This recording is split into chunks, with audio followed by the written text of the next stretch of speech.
Straight out of Revelation Studios. Angandi pigis at the end. Dini the king and the county.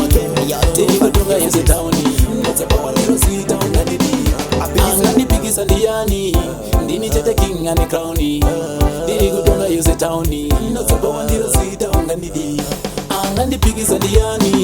Dini the king and the county. Dini go to the towny.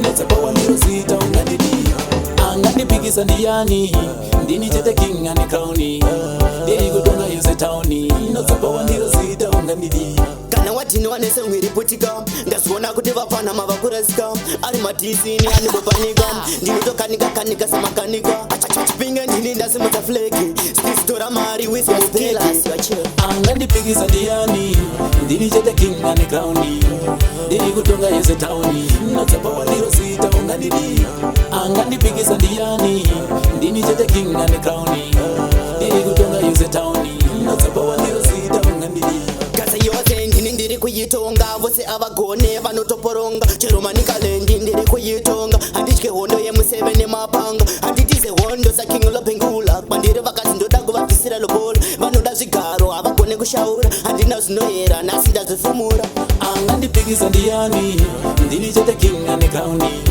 ndiri kutonga yese towni notsapa ndiro sita ungandidi angandipikisa ndiani ndini chete king and county ndiri kutonga yese towni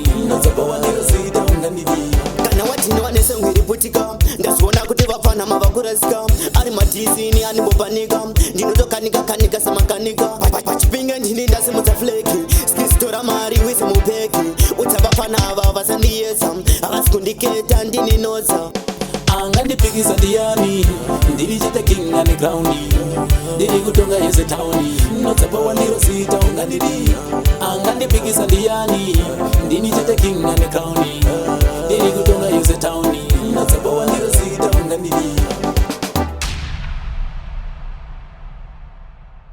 angandipikisa ndiani ndini chete king and county ndiri kutonga yese towni notsapa ndiro sita ungandidi angandipikisa ndiani ndini chete king and county ndiri kutonga yese towni notsapa ndiro sita ungandidi angandipikisa ndiani ndini chete king and county ndiri kutonga yese towni notsapa ndiro sita ungandidi angandipikisa ndiani ndini chete king and county ndiri kutonga yese towni notsapa ndiro sita ungandidi Revelation Music.